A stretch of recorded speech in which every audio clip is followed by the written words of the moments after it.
Mis hermanos, tenemos una porción preciosa donde vamos a ver el comienzo de la reforma o la restauración de Jerusalén.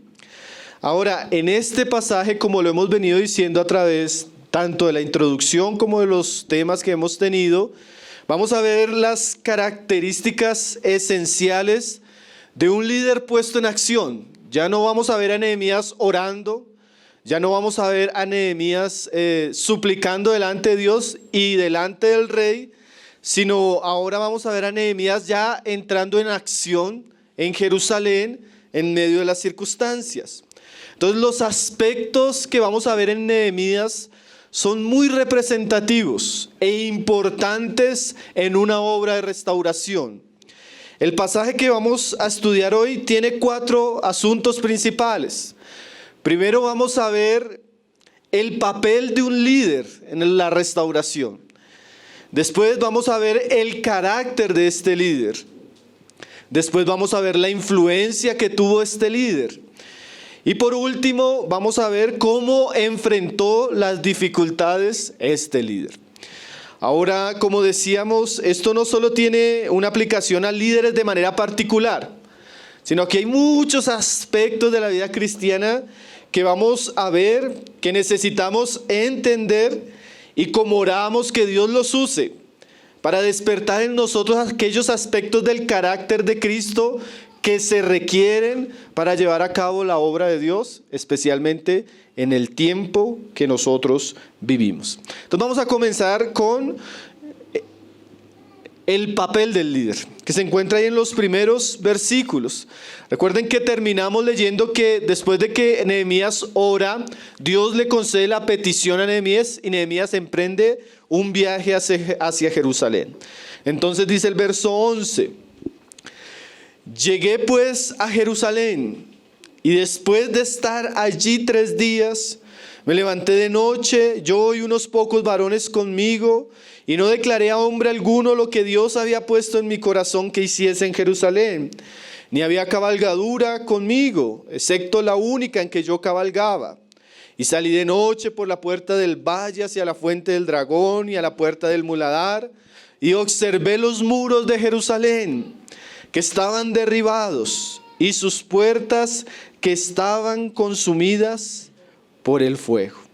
Entonces lo primero que nos muestra el pasaje es que Nehemías llega a Jerusalén, descansa 3 días, era un viaje bastante largo, hermanos, era un viaje que posiblemente podía durar 40 días o más, caminando o cabalgando en el día, descansando en la noche en lugares desiertos, lugares peligrosos, y después de semejante viaje llega Nehemías.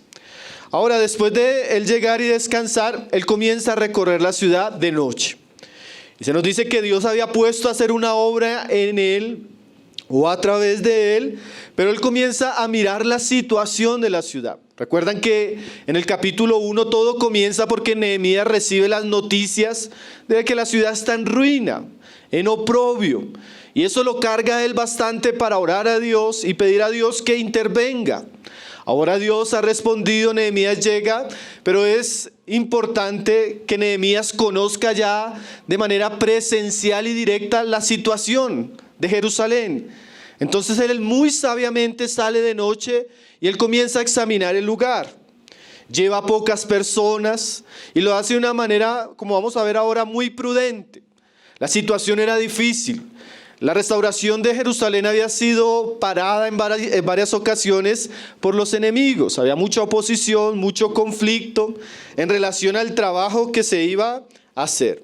Y dice al final del verso 13 que él, observando los muros de Jerusalén, se dio cuenta que lo que le había dicho aquel hermano suyo en el comienzo del capítulo 1 era cierto.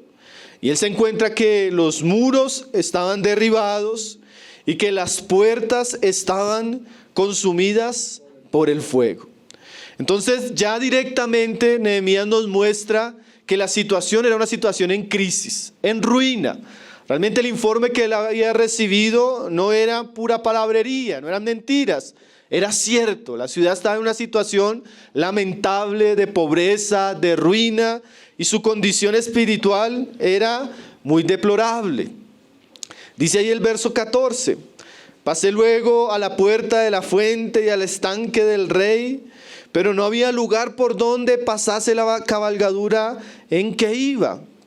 Tal era la situación, tal era la ruina, los escombros, que ni siquiera él podía pasar con su caballo. Entonces Nehemías se encuentra con una situación bastante difícil. Él ya lo sabía, él ya había venido orando por esto. Una cosa a veces es saber algo de manera lejana y otra cosa es verlo con nuestros propios ojos. Y ahí es donde encontramos primeramente el papel de Nehemías en este asunto. Para poder Nehemías emprender el trabajo de restauración en la ciudad, Nehemías debía conocer claramente los problemas que aquejaban a la ciudad. Nehemías debía conocer la situación, las condiciones en las que se encontraba esta ciudad. Nehemías, antes de actuar, hasta ahora vemos a Nehemías orando, recibiendo respuestas de Dios, ahora llegando a Jerusalén, pero antes de actuar, él comienza a examinar la situación. Alguien decía: debemos evaluar todas las cosas y las situaciones a la luz de Dios. Percibir los problemas, porque si no entendemos la condición, ¿cómo vamos a actuar? Y ahí es donde Nehemías comienza a ser un ejemplo muy particular de la obra de Cristo. Cristo hubiera podido enviar a otro para salvarnos, hermano. Pero Cristo, de manera muy amorosa y de manera muy sacrificial, se humilla, deja su gloria y viene y visita el mundo. Tremendo, porque dice Juan que el mundo por él fue hecho y al mundo vino. Él no se quedó allá en su gloria. Y así vamos a ver que si nosotros queremos ser involucrados en la obra de Dios no se hace de manera distante, ni indiferente, ni simplemente con oraciones. Las oraciones son importantes y tienen un lugar. Pero Nehemías tuvo que dejar su posición de comodidad, su trabajo y todo lo que era su vida para ir a una ciudad en ruina, en pobreza, llena de escombros. Dejar de deleitarse de los manjares del rey y ahora pasar a estar en una ciudad peligrosa, pobre, en ruina, llena de situaciones que naturalmente no fueran atractivas para nosotros. Pero así como hizo nuestro Señor Jesús, Nehemías deja su comodidad y decide ir a una ciudad que tiene gran necesidad. Hermanos, y yo cuando veía este pasaje, yo recordaba todos esos versículos de los evangelios donde decía que Jesús recorría las ciudades y los pueblos y las aldeas. Y saben que después de decir esos pasajes, por ejemplo, Mateo, ahí en el capítulo 9, llega a decir que y el Señor tenía compasión de las multitudes. Solo cuando nosotros vemos las necesidades, solo cuando nosotros nos involucramos en las necesidades, es que realmente vamos a sentir compasión. Es que realmente vamos a sentir amor por lo que está sucediendo.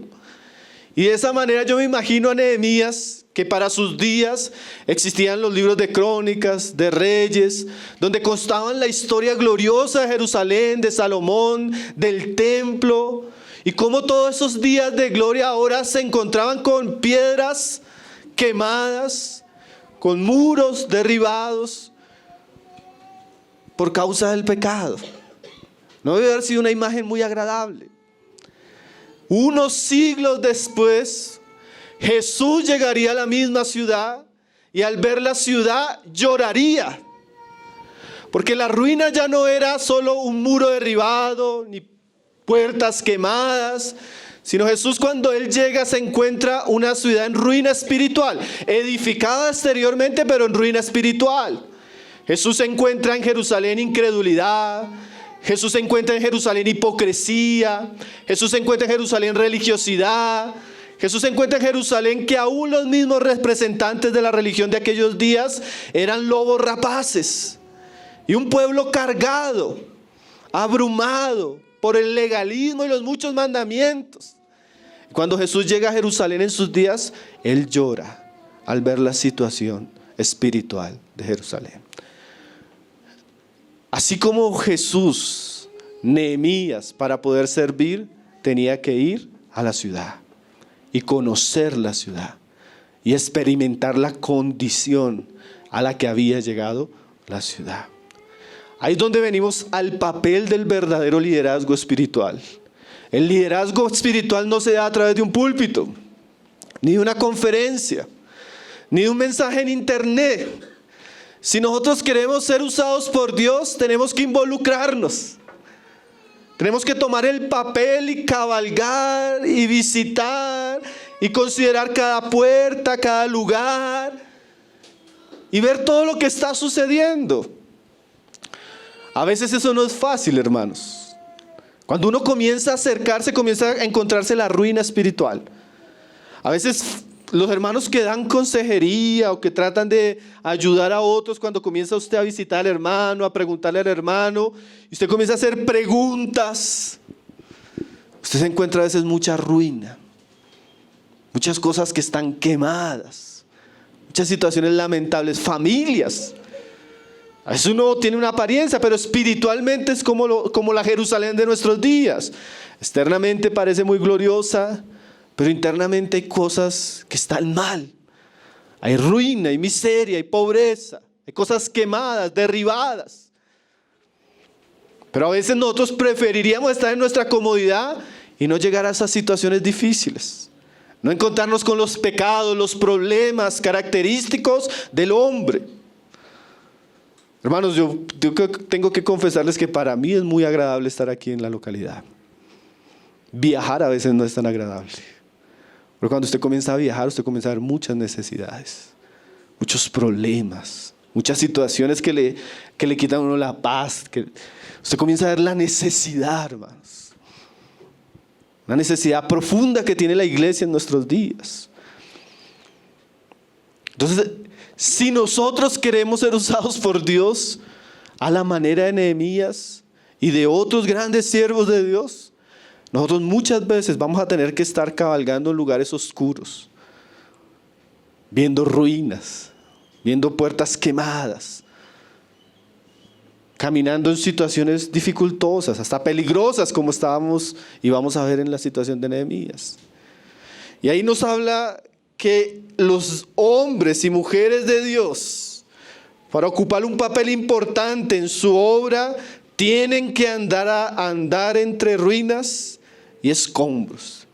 Tienen que contemplar la miseria de manera directa. Tienen que oler a polvo. Tienen que pasar sobre piedras. Y tienen que considerar la situación. Nehemías hace eso, hermanos. Él llega y después comienza a percibir. Ahora, este andar de Nehemías, podemos decir que no era un andar pesimista, porque ya Dios le había hablado de lo que él tenía que hacer, como él lo dice ahí en el versículo 12, dice: y no declaré a hombre alguno lo que Dios había puesto en mi corazón. O sea, a pesar de la ruina, a pesar de la miseria, a pesar de las situaciones, ya Dios había puesto algo en el corazón de él. Ya él había orado por materiales, ya él había recibido la provisión. Entonces era más un observar para calcular, para considerar tantas puertas quemadas, tantas partes del muro derribado. Yo pienso que Nehemías lleva un cuadernito ahí anotando. Todo esto quemado, necesitamos tanto material, necesitamos tantos trabajadores, necesitamos tantas, esto y eso, y acá esto, y acá esto. Él comenzó a considerar la obra que tenía por delante. ¿Sí? Eso también lo hace un verdadero líder espiritual. Él ora, pide provisión a Dios, se involucra y comienza a calcular los gastos. ¿Se acuerdan que la vez pasada hablábamos de eso? Antes de comenzar una obra debemos calcular los gastos para que nuestra obra no quede a medias y se diga: mira, este comenzó a edificar, y terminen burlándose de nosotros. De la misma manera, Nehemías comienza a considerar la situación, comienza a diagnosticar las necesidades de manera silenciosa, con un pequeño grupo. Entonces lo primero que vemos es que necesitamos involucrarnos, hermano. A veces uno quisiera hacer una obra, entonces usted dice, no, yo necesito hacer esto en mi casa, va a contratar a alguien que venga esa persona y lo haga. Y usted deja a esa persona sola. Y usted va a ver cómo resulta esa obra. ¿Cierto? Hermano, necesitamos estar ahí. Si Dios tiene algo para nosotros, lo primero que necesitamos saber es que necesitamos involucrarnos. Y eso requiere sacrificio de tiempo, sacrificio de comodidad, sacrificio de tal vez poner en el altar de la consagración nuestros planes, negarnos a nosotros mismos y seguir al Señor a donde naturalmente a veces no queremos ir. Susa, donde vivía Nehemías, era la capital del imperio, hermano. La ciudad de verano del rey, hermano. Eso era una cosa gloriosa. Ese hombre comía los manjares de la mesa del rey. Y él decidió dejar todo eso para ir a una situación en ruinas. Ayer hablábamos en el estudio de Hechos, Camilito nos compartía que se necesitan hombres y mujeres dispuestos a una obra difícil. Pocas recompensas, muchos enemigos y muchas adversidades. Así es la obra de Dios generalmente. Pero se hace una oferta. Se requiere hombres y mujeres dispuestos a dejar Susa para ir a Jerusalén. ¿Cuál será nuestra Jerusalén en ruinas, hermano? Tal vez nuestra Jerusalén en ruinas no es otra ciudad. Tal vez nuestra propia casa. Tal vez, como decía nuestro hermano ayer, nuestra propia localidad, que todavía tiene puertas quemadas, muros derribados, personas en pobreza y miseria. Bueno, se requiere hombres que estén dispuestos a involucrarse y mujeres. Entonces el primer aspecto de un verdadero liderazgo espiritual es que los líderes, los hombres y mujeres de Dios que Dios ha usado, ellos se involucran en la obra de Dios. Ellos dejan sus caminos para entrar en la obra que Dios está haciendo en sus días. Segundo, el carácter de Nehemías, hermano. Nehemías es un hombre que de verdad que uno aprende mucho de Cristo a través de él. Dice el verso 16, y no sabían los oficiales a dónde yo había ido, ni qué había hecho. Ni hasta entonces lo había declarado yo a los judíos y sacerdotes, ni a los nobles y oficiales, ni a los demás que hacían la obra. Nehemías es un siervo muy prudente, hermanos. Nehemías es un hombre que va a actuar con mucha cautela, y eso es algo precioso que uno aprende en este libro.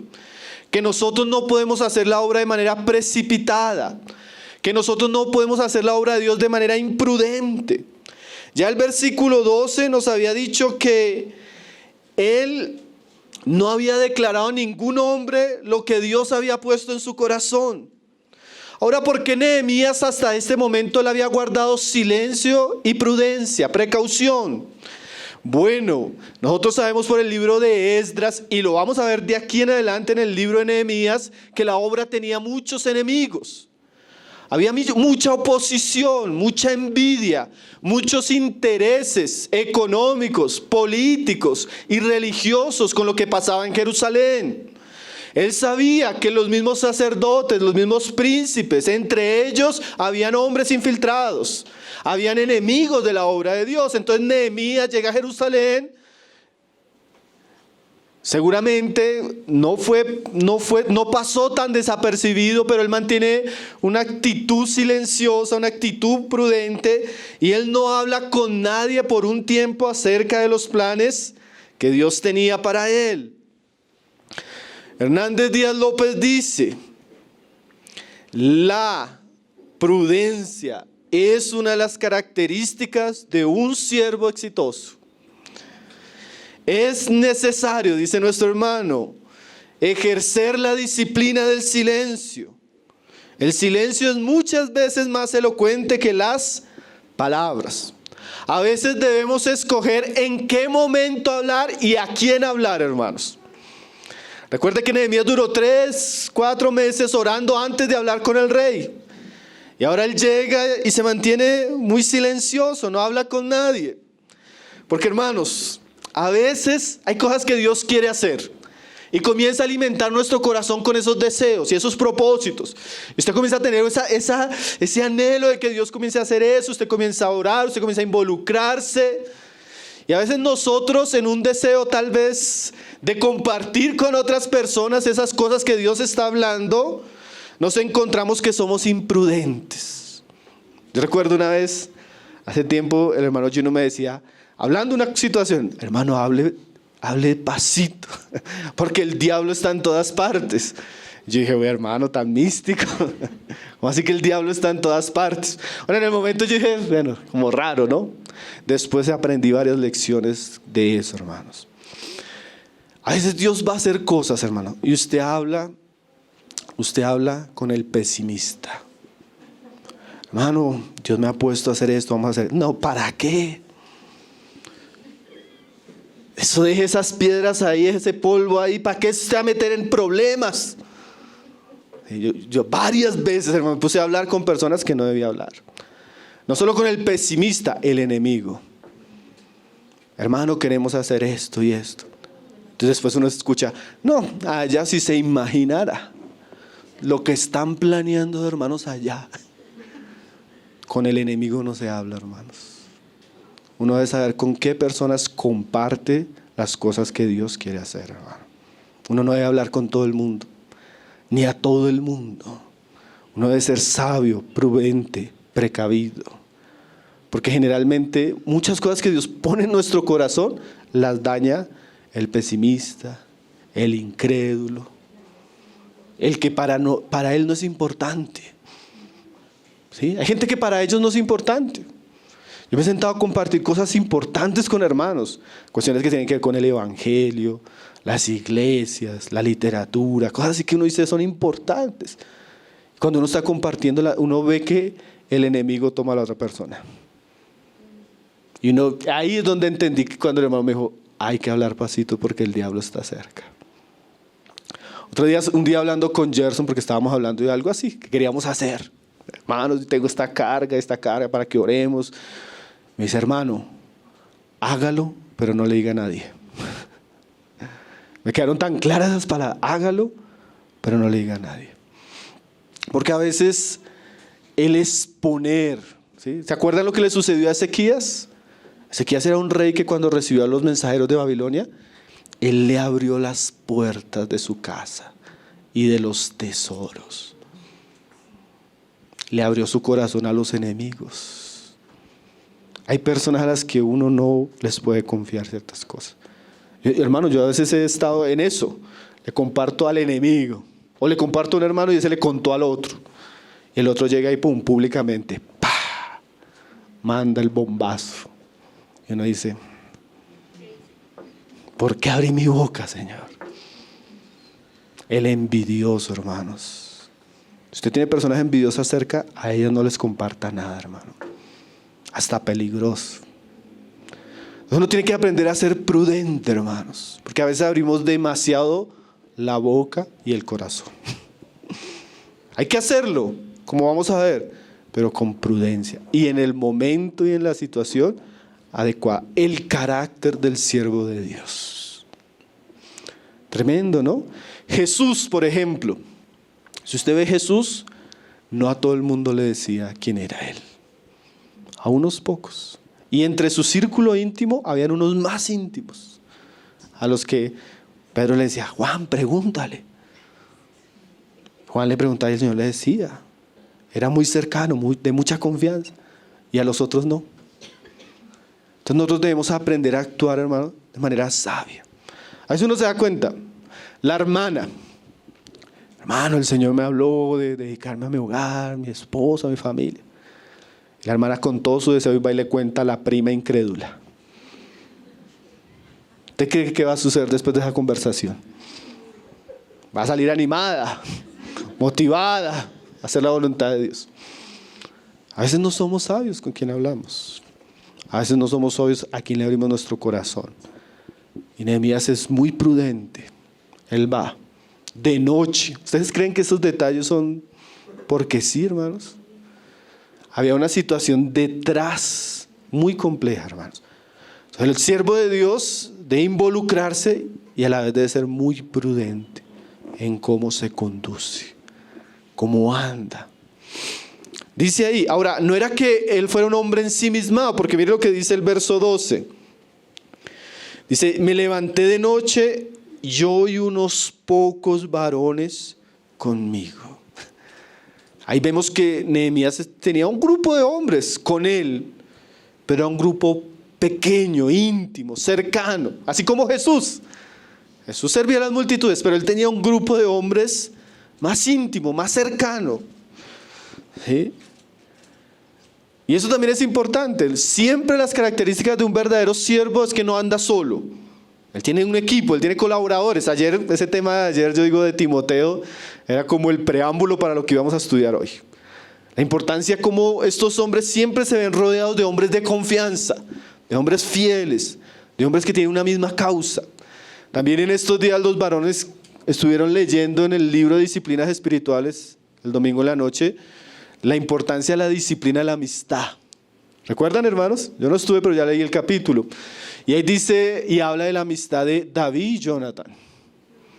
Y él decía la importancia de encontrar amigos o compañeros que tengan nuestros mismos ideales, nuestros mismos propósitos, que estén por una misma causa. Como decía nuestro hermano ayer de Timoteo, ¿no? De que Pablo decía él que no tenía ningún otro del mismo ánimo que él. O sea, Timoteo tenía los mismos deseos que Pablo, los mismos anhelos, el mismo propósito, el mismo deseo de servir.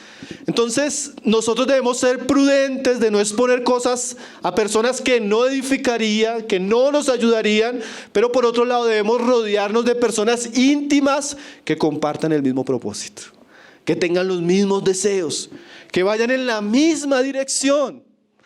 Y eso es importante. Usted, hermano, usted debería tener mujeres, amigas cercanas, íntimas, que estén caminando hacia la misma dirección, que tengan los mismos propósitos espirituales de Dios en su corazón.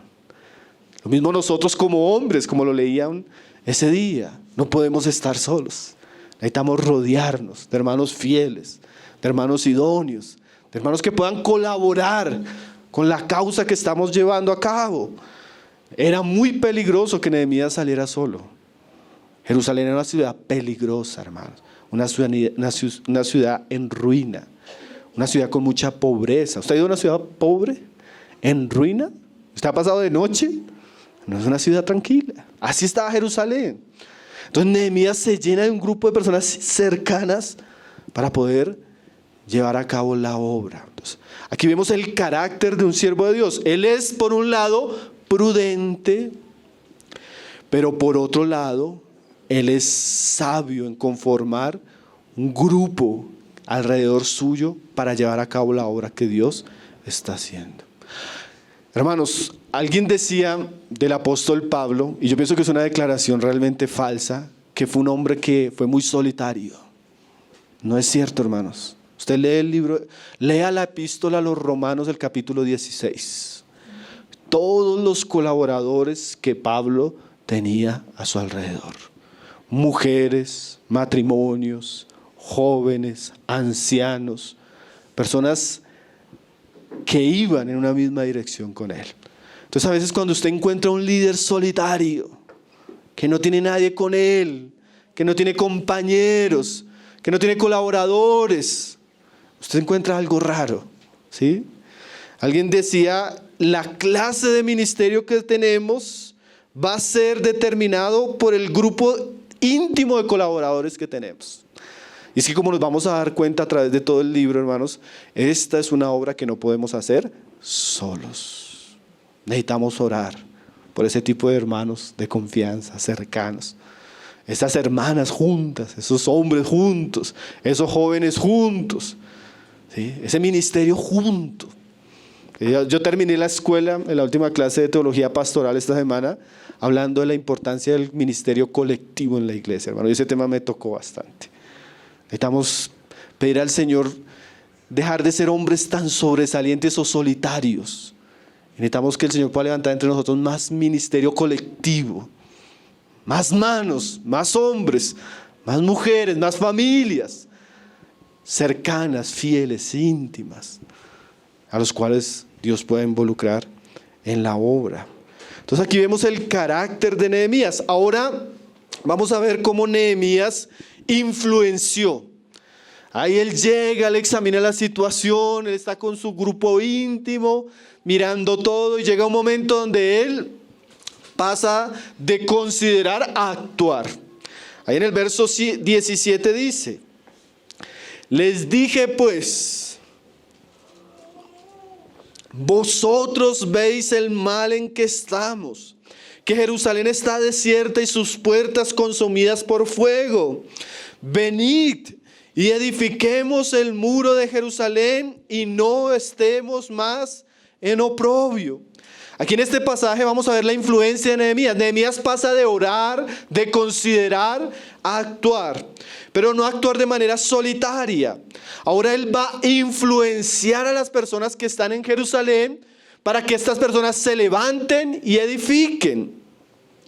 Nosotros necesitamos orar a Dios para que Dios nos sostenga, para que Dios nos dé los recursos, pero también necesitamos orar a Dios para que las personas se involucren. Esta no era una obra que Nehemías podía hacer de manera solitaria. Y la característica de un verdadero siervo de Dios no es que él hace todo, sino que él despierta, confronta, estimula y apela al pueblo para que el pueblo se despierte. Venid y edifiquemos. Mire esa frase tan importante. A veces nosotros pensamos que dando una buena enseñanza o dando solo un buen ejemplo, las personas van a ser despertadas. Necesitamos estimularnos a las buenas obras. Debemos apelar al corazón de las personas para que las personas decidan ponerse en pie y comiencen a trabajar.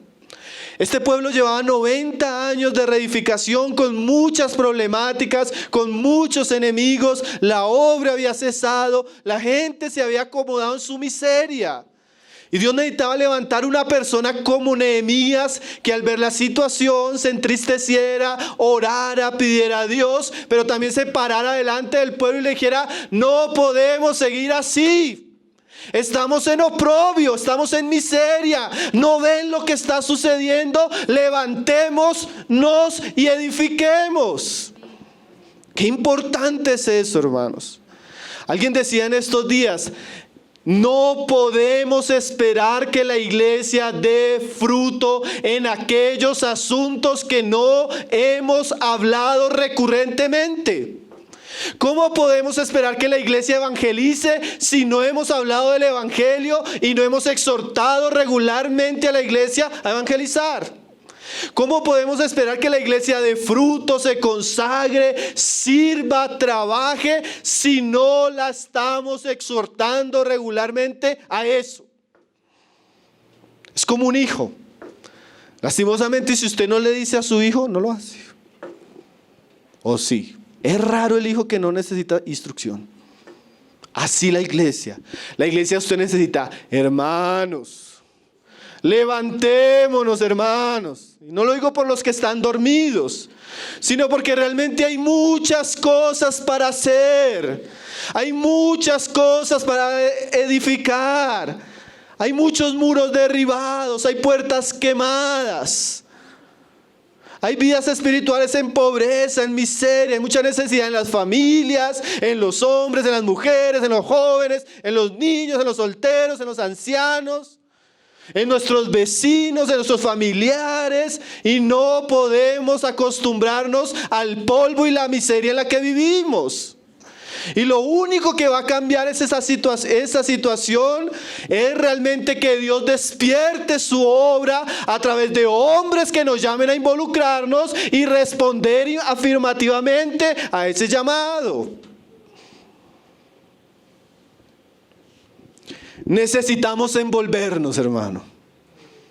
Levantémonos, dice Nehemías, y edifiquemos. Se necesitan dos cosas para que haya influencia: un líder que tenga un encargo verdadero de parte de Dios, o un liderazgo que tenga un encargo de parte de Dios, y un pueblo que se comprometa a llevar a cabo la tarea. En ningún momento, hermanos, y eso, quítese esa idea, porque a veces nosotros como cristianos tenemos esa idea. No, es que allá los hermanos, o el hermano y el hermano son los que están edificando. La visión bíblica del Nuevo Testamento, la edificación es esta. Dios nos dio apóstoles, profetas, maestros, pastores y evangelistas para que perfeccionen a los santos para la obra del ministerio. Quiere decir que los apóstoles, los profetas, los maestros, los evangelistas, ellos no hacen la obra del ministerio. Ellos preparan a los santos, animan a los santos, porque son los santos los que llevan a cabo la obra de la edificación. ¿Se acuerdan de ese ustedes? No, nosotros. Es que ustedes no están haciendo. No. Nosotros no estamos haciendo. Es que el hermano tal y el hermano tal no visitan. No, nosotros no estamos visitando. Es que ustedes allá en la iglesia. No, nosotros acá en la iglesia. Es un trabajo de todos, hermano. No es un trabajo de fulano o de sutano o de una familia. Es un trabajo colectivo. Mire cómo Nehemías les dice: venid y edifiquemos. Un verdadero líder anima, despierta y estimula a los otros a trabajar. A veces uno se da cuenta que ni en el hogar nosotros practicamos eso. Está la mamá y la mamá haga esto, la mamá haga eso, la mamá haga eso, y el niño ya viendo televisión. Y la mamá corra por todo y los niños como reyes.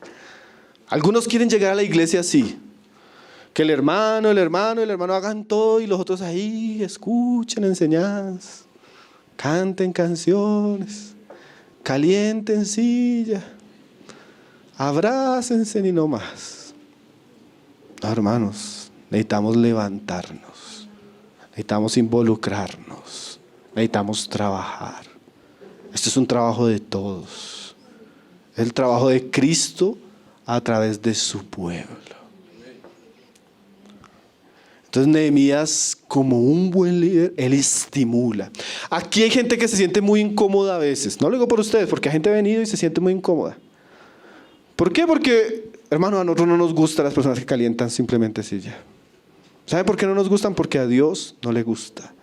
El que no da fruto será cortado. La iglesia es para árboles que den fruto. Si no, uno se da cuenta con el tiempo que la persona no dio fruto, en algún momento ya no le gusta la iglesia, no le gustan las reuniones, comienza a alejarse. Y uno se da cuenta que eso no es una decisión natural. Eso muestra su condición espiritual. No dio fruto. No dio fruto. Nadie, ningún agricultor, labrador de la tierra siembra para no recoger fruto. Todo lo que hemos recibido, yo quiero, hermano, que nosotros entendamos que tiene un propósito. ¿Cuál es ese propósito? Que nos levantemos y edifiquemos. Ahora, mire la manera como él estimula. Él estimula a levantarse a edificar apelando a su experiencia con Dios. Y eso es muy importante. Dice ahí el verso 18. Entonces les declaré cómo la mano de mi Dios había sido buena sobre mí, y asimismo las palabras que el rey me había dicho. Entonces mire que Nehemías apela a que el pueblo despierte, mostrándoles el testimonio para inspirarlos. En vez de que este hombre, él llegaba y era una persona nueva, no lo conocían. Lleva apenas 3 días en Jerusalén y en 3 días él toma el lugar de gobernador y emprende una tremenda labor. Nehemías tiene un liderazgo impresionante. Ahí usted encuentra personas que llevan 10 años trabajando, se levantan y nadie los sigue. ¿Por qué Nehemías atraía a las personas? ¿Por qué Nehemías movilizaba al pueblo? ¿Saben por qué, hermanos? Porque Dios estaba obrando a través de él. Y él apela a eso. Mire cómo él dice ahí: les declaré como la mano de mi Dios había sido buena sobre mí, para que las personas se involucren, para que las personas trabajen, principalmente en los asuntos espirituales. Las personas tienen que ser apercibidas que Dios está actuando. Que este no es el proyecto de Nehemías, que esto no es la obra de fulano ni de sutano, sino que es Dios quien desea restaurar su pueblo.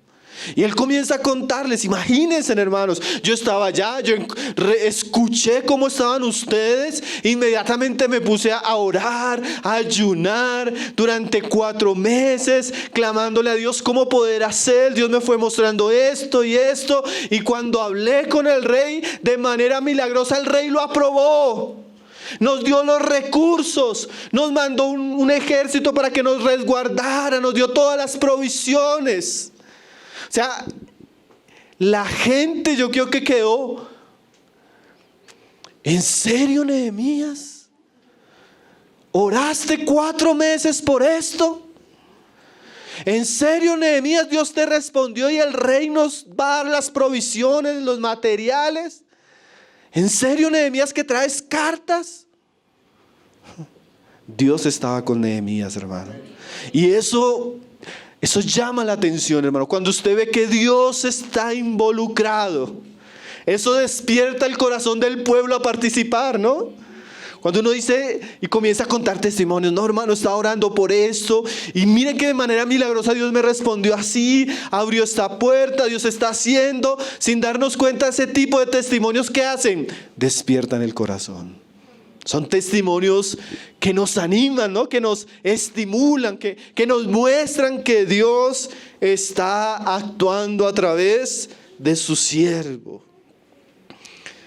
Entonces les declaré cómo la mano de Dios, esa frase, había sido buena sobre mí.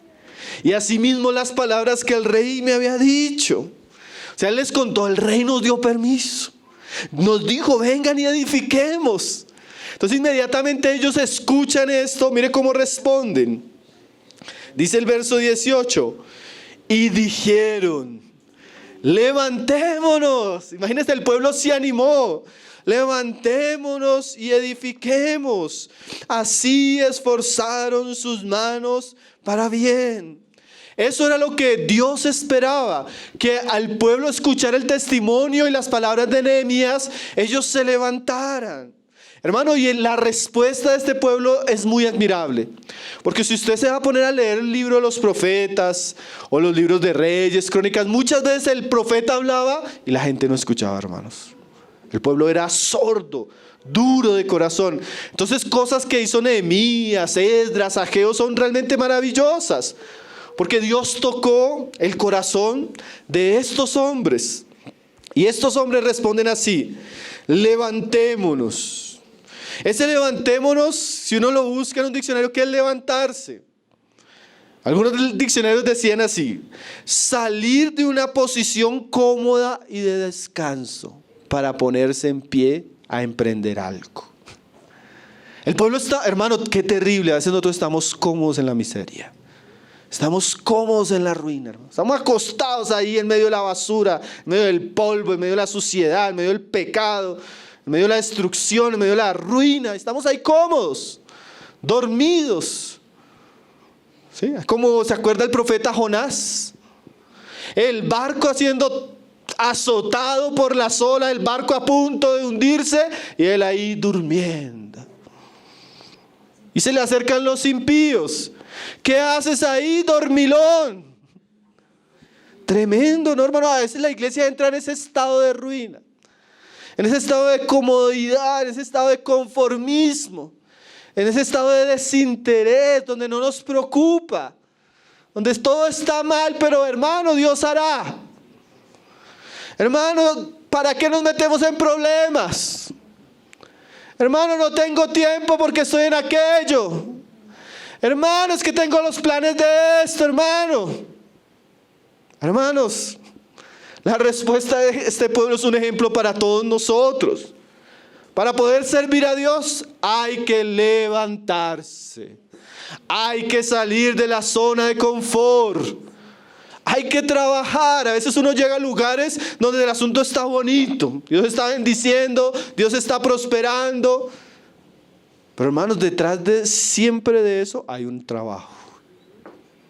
La Biblia dice, el crecimiento Dios lo da. Pero anteriormente dice, Pablo sembró, Apolo regó y el crecimiento lo dio Dios. ¿Usted cree que Dios hubiera dado crecimiento si Pablo no hubiera sembrado? Y Apolos no hubiera trabajado. Dios no bendice la pereza, hermanos. Dios no bendice el descuido. Dios no bendice la indiferencia. ¿Recuerdan cuando estudiamos Malaquías? ¿Qué le dice Dios a los sacerdotes? Maldito el que hace mi obra indolentemente. Maldito el que descuida la obra del Señor cuando ella está en ruina y él vive tranquilamente. Palabras fuertes, ¿no? ¿Está muy cómodo, hermano? Bueno, Malaquías tiene un mensaje para usted. Levantémonos. No podemos seguir en el mismo estado de comodidad, hermanos. Necesitamos despertarnos. Los días son malos. ¿Recuerdan lo que veíamos en Tesalonicenses? Cada vez los días son peores. Los desafíos más grandes. Como para que nosotros estemos viendo una vida descuidada. Las consecuencias de una vida descuidada, hermanos, son muchas. Por eso el pueblo no puede quedarse en la ruina, necesita levantarse. Dice ahí, levantémonos. Ya no es Nehemías, sino ellos mismos. Ellos comenzaron a decirse, hermano, levantémonos. Hermanos, miren lo que Dios está haciendo, cómo Dios está abriendo puertas, cómo Dios trajo a este hombre, cómo Dios le dio provisión. Levantémonos. Dice ahí, y edifiquemos. Hermano, había una labor grandísima que se venía. Se necesitaban muchas manos, muchos trabajadores, mucho tiempo, mucho sacrificio, mucho esfuerzo. ¿Usted sabe qué es hacer una obra? Yo me acuerdo que la última vez que construimos algo en la casa, le dije a mi esposa, uy, no más. Una obra requiere tiempo, hermano, trabajo, recursos, paciencia. Es una cosa que uno dice, hermanos, pero la obra de Dios vale la pena. El carácter de la obra de Dios es diferente a todo tipo de edificación que hagamos en este tiempo. Y debemos decir, hermanos, edifiquemos, levantémonos, trabajemos, ocupémonos, esforcémonos. ¿Sí? Y esto ya no lo dice Nehemías, esto lo está diciendo el pueblo. Como si estuvieran diciendo, hermano, levántese, edifiquemos. ¿Cuánto necesitamos animarnos, no? ¿Cuánto necesitamos exhortarnos los unos a los otros en estos asuntos? ¿Cuánto necesitamos hablarnos esto en el hogar? Cuando usted termina una enseñanza como esta, de escucharla, y usted se va a almorzar, ¿usted qué habla con su esposa? ¿Usted qué habla con sus hijos? ¿Usted qué habla con los otros jóvenes que sale a comer? ¿Habla de esto? ¿O de qué habla? Usted le dice, oiga hermano, ¿cierto que necesitamos levantarnos? ¿Necesitamos edificarnos? ¿Necesitamos trabajar? ¿O de qué habla? Usted es como aquel que se siembra la semilla y viene el diablo y la arrebata inmediatamente. Que esa es la palabra, no pasa de la puerta, hermano. O ni siquiera, no pasa del restaurante. ¿Será que estas cosas las estamos hablando entre nosotros? Bueno, yo sé que hay algunos que sí. A veces me encuentro que el hermano me dice, uy hermano, mi esposa me estuvo exhortando que esto, y de verdad. O hermanos que me dicen, hermano, cuando salí comencé a preguntarle a mi hijo, bueno, ¿y qué piensa de eso? ¿Y qué vamos a hacer con eso? Aleluya. Se medita, se considera. Esto es algo para hablarnos, hermano. Levantémonos, edifiquemos. Y mire lo que dice Nehemías de ellos, ahí en el verso al final, dice, así se esforzaron sus manos para bien. O sea, no quedó solo en palabras. Estos hombres se esforzaron, ¿qué? Sus manos. Quiere decir que trabajaron. Quiere decir que se involucraron. Quiere decir que pusieron sus manos al trabajo. Aquí había sacerdotes, aquí había príncipes, aquí había gente del común, había de todos. Pero todos pusieron sus manos. en la obra. Hermanos, ¿usted está usando sus manos para bien o para qué? ¿Sí? Las manos pueden ser usadas de muchas maneras. Todo lo hacemos con las manos. Sacamos el dinero con nuestras manos, conducimos el vehículo con nuestras manos, usamos el celular con nuestras manos, abrimos puertas. La Biblia siempre usa la mano para referirse a todo lo que hacemos. ¿Qué estamos haciendo? ¿Usando nuestras manos para bien, para edificación o para mal? Este pueblo dijo, hagamos. Y sus manos fueron detrás de sus palabras. Porque a veces solo somos palabras. Debemos llevar a cabo, ¿se acuerda lo que leíamos en Tesalonicenses? Toda buena obra de bondad. Tenemos que llevarla a cabo.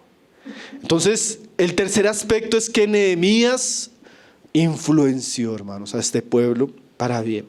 Y lo último que encontramos al final del versículo, en el verso 19, es lo siguiente. Dice, pero cuando lo oyeron, o sea, esto lo oyeron no solo los del pueblo que iban a edificar.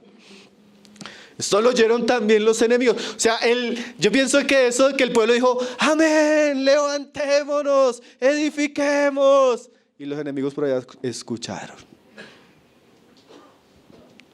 ¿Sí? Porque hermanos, también debemos saber que cuando nos levantamos a edificar, el diablo también se da cuenta. El diablo se da cuenta, hermanos. Pero cuando lo oyeron Sanbalat, Horonita, Tobías, el siervo amonita y Gesén el árabe hicieron escarnio de nosotros y nos despreciaron diciendo, ¿qué es esto que hacéis vosotros? ¿Os rebeláis contra el rey? Miren, estos eran tres enemigos. Antes habían aparecido solo dos, Sanbalat y Tobías. Ahorita se añadió otro, Gesén, el árabe. Y todos estos eran enemigos en un sentido de carácter político y religioso. Sanbalat era el gobernador de Samaria, Tobías era un hombre noble de los amonitas, y Gesén el árabe se dice por algunos documentos arqueológicos que era el rey de Kedar. Todos pueblos alrededor de Jerusalén. Pueblos que no querían que Jerusalén fuera edificada. Enemigos de años de este pueblo. Entonces estos enemigos oyen e inmediatamente se levantan. Y comienzan una campaña de descrédito. Nosotros vamos a ver que los enemigos en el libro de Nehemías usan muchas estrategias. Principalmente aquí en el comienzo del libro, vamos a ver que ellos hacen un ataque verbal a través de insultos y menosprecio hacia Nehemías y aquellos que quieren llevar a cabo la obra. Mire el ataque, dice ahí, hicieron escarnio de nosotros y nos despreciaron, diciendo, ¿qué es esto que hacéis vosotros? ¿Os rebeláis contra el rey? Hay tres cosas que uno ve en este pasaje en cuanto a los enemigos, hermano. Y hay que conocerlo, hermano, porque esto es tan real. De verdad que el diablo es una serpiente que cuando camina, cuando se arrastra, él va dejando una huella, hermano. Y esa huella que deja el diablo siempre ha sido muy parecida, hermanos. El diablo siempre ataca de maneras muy, muy parecidas. Entonces lo que vamos a ver acá no es solo asunto de ellos. Lo primero que hacen los enemigos es nos despreciaron, los escarnecieron, se burlaron de ellos. ¿Sí? Lo primero que hace el enemigo con la lengua es desprestigiar o menospreciar a aquellos que van a emprender esta obra. ¿Quiénes son ustedes? ¿Quién se cree? ¿Ustedes se creen más santos? ¿Ustedes se creen mejores? ¿Ustedes creen que, hermano, el diablo es tan astuto que a veces, muchas veces nos va a desanimar con este tipo de palabras? Yo recuerdo cuando mi esposa hace años le contaba a algunos familiares cosas que íbamos a hacer con Salomé, la educación de Salomé. Entonces comenzaban a menospreciar. La van a volver así y le van a hacer esto. Hace años, cuando yo me acuerdo que una vez me puse a compartirle a unos hermanos que quería servirle al Señor. Joven, soltero. Y el hermano me miró, ¿usted qué? Póngase a trabajar y a estudiar, pensando en eso, deje de ser vago. Y el hermano me cogió y me pegó una y pa. Y yo decía, Señor, ¿será que de verdad estoy haciendo cosas que tú no te agradan, Señor? Porque el enemigo muchas veces nos desanima con palabras. Usted no ve la situación de esa iglesia, está en miseria, está en ruina, esos pocos, esa casa. El diablo tiende a menospreciar, hermanos, la obra de Dios. Lo malo es cuando nosotros creemos eso.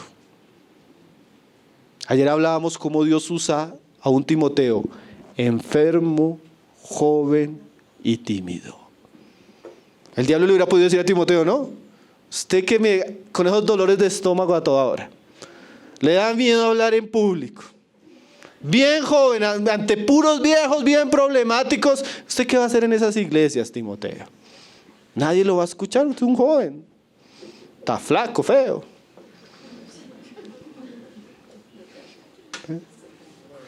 Hermanos, el diablo habla así, hermanos. El diablo tiende a desacreditarnos. El diablo tiende... Hermanos, nosotros no creemos esa visión psicológica de la autoestima. Pero sí hay algo cierto, hermanos, que nosotros no podemos negar que fuimos creados a imagen de Dios, que Cristo murió por nosotros y que el Espíritu Santo puede hacer cosas grandísimas con cada uno de los que se disponen, por más débiles que seamos, por más pobres, por más tímidos, por más enfermos. Dios le dijo a Pablo, ni te quito la enfermedad, Pablo, porque mi poder se perfecciona en tu debilidad, para que tú te gloríes en mí y no en ti. Entonces el diablo siempre tiende a hacernos sentirnos miserables, que no podemos, que no somos. ¿Sí? Tiende a agrandar las situaciones. ¿Quiénes son ustedes? A menospreciar la gracia y la obra de Cristo. Y debemos tener cuidado, hermano, porque a veces nosotros somos la boca del diablo. El hermano llega a contar, hermano, quiero hacer eso. ¿Pero usted quién es? Oye, hermano, se está hablando como el diablo. Porque aunque su hermano no pueda, Dios sí puede, a través de. Entonces el diablo a veces escarnece, hermanos, menosprecia. Y no debemos creer las mentiras del diablo. Porque a veces uno encuentra, hermano, ¿cómo está? Miserable, no puede hacer nada, soy el peor. Y está hablando como el diablo le hizo creer. Terrible, ¿no, hermanos? Necesitamos creerle a Dios y no al diablo. Hoy cantamos, gracias, Señor, por todas tus promesas. No debemos creer las mentiras del diablo, sino las promesas de Dios. Dios había dicho que Él iba a volver a este pueblo y que iba a restaurar Jerusalén.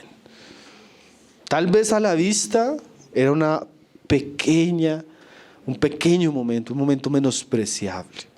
Y el diablo usaba eso para que desanimara a los que iban a trabajar. Imagínese que usted llegue, amén, levantémonos, edifiquémonos. Usted llega a la casa y alguien, ¿pero usted quién es? Sí, así es el diablo. Y la persona que venía y iba con el fuego de Dios, llegó y dijo, sí, ¿yo quién soy? ¿Qué puedo hacer yo? ¿Cómo va a cambiar la situación? Necesitamos identificar al Tobías, al Sanbalat, al Gesel que está por ahí queriendo destruir la obra de Dios.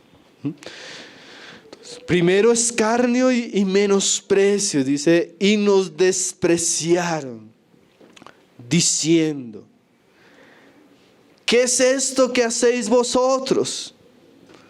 ¿Sí? ¿Os rebeláis contra el rey? Lo segundo que van a usar los enemigos, y esto también es muy cierto, hermanos, ellos tergiversan las motivaciones. Ustedes están haciendo esto para rebelarse contra el rey. ¿Sí? El enemigo generalmente nos desacredita tergiversando las intenciones. Hermanos, a veces Nosotros pudiéramos contar varios testimonios, hermano, ¿no? Nos íbamos con Alberto, donde unos hermanos, a contarles cosas que íbamos a hacer, hermanos, que queremos hacer esto. No, lo que ustedes quieren es hacer esto.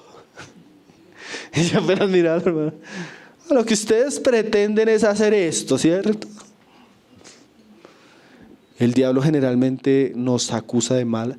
Ustedes los hacen es porque tienen intereses quieren es plata, ¿cierto? Ustedes lo que quieren es esto, ¿cierto?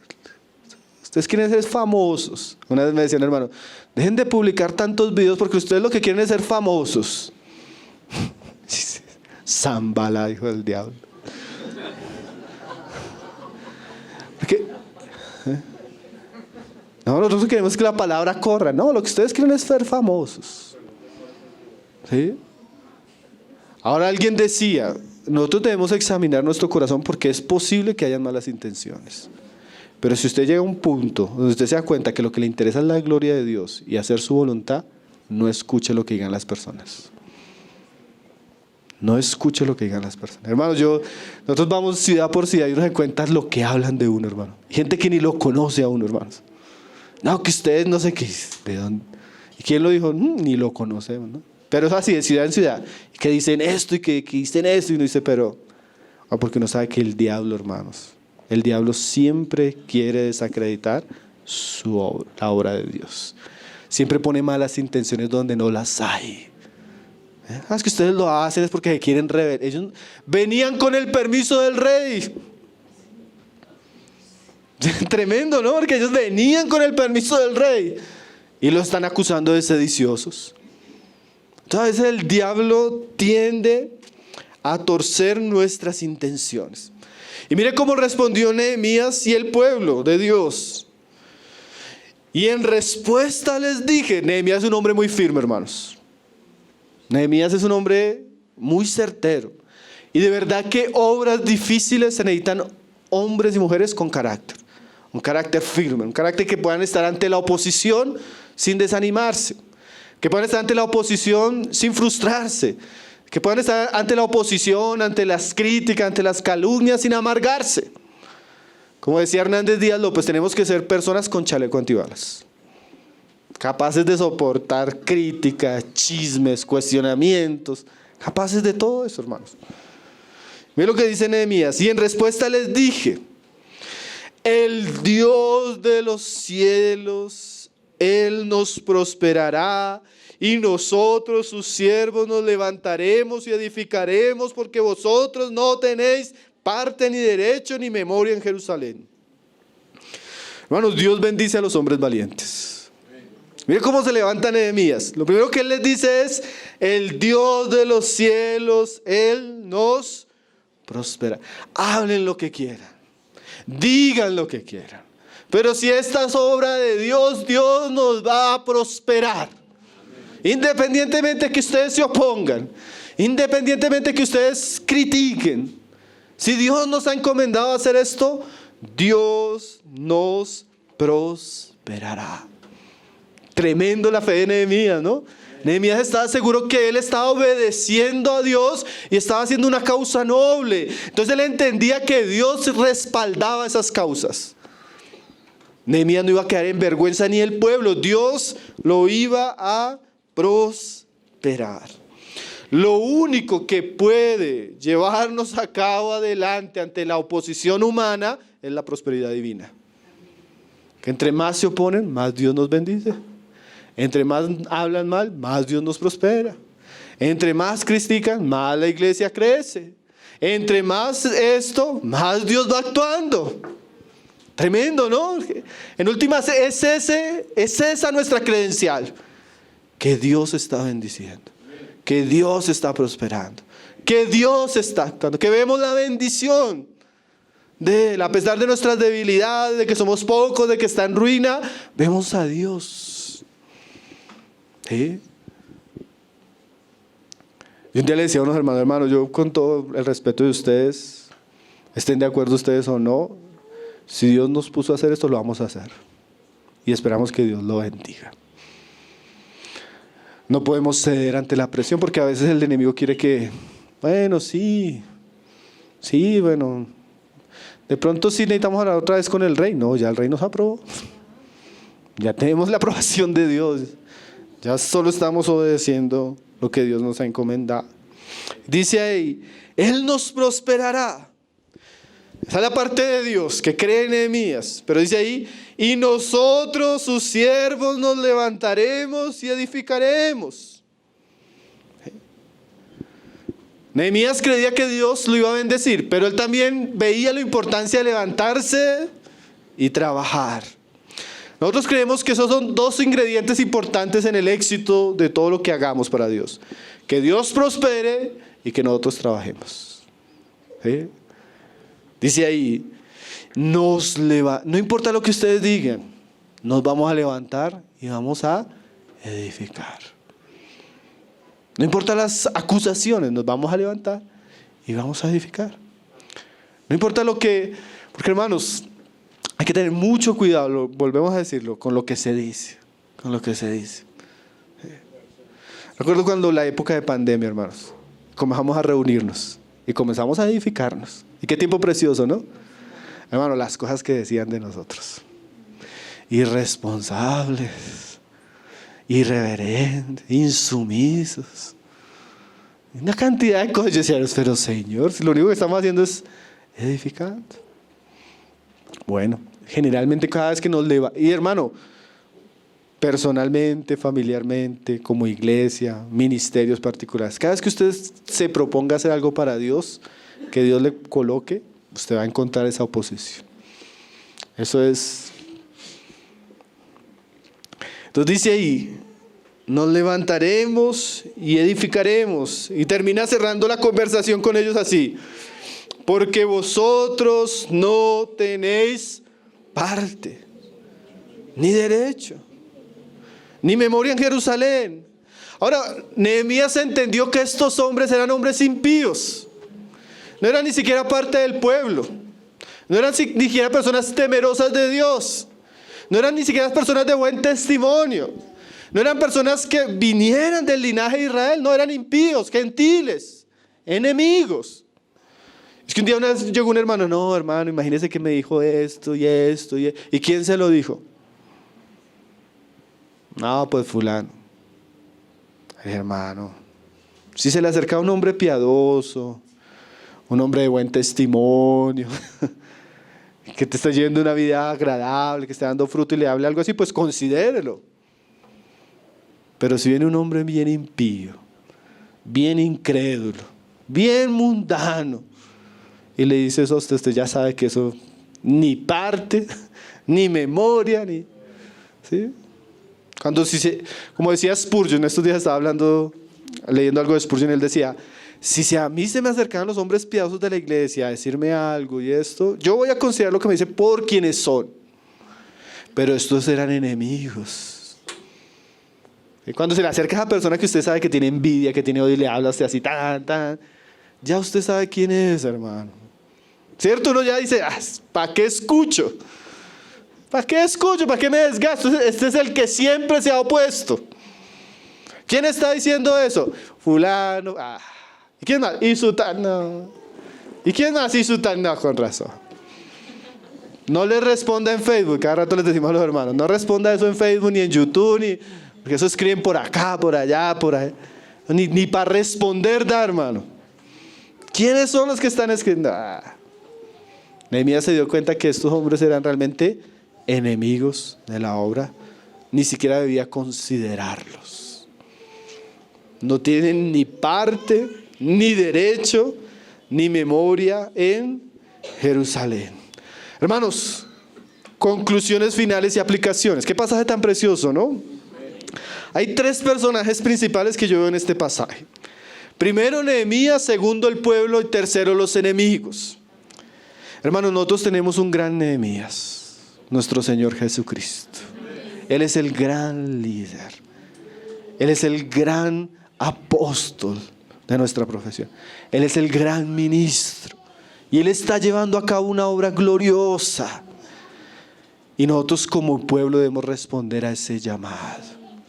Porque así como aquellos hombres escucharon a Nehemías, nosotros tenemos uno mayor que Nehemías, que dejó la gloria, que tiene un propósito eterno, que tiene un reino maravilloso y que nos dice: levantémonos y edifiquemos.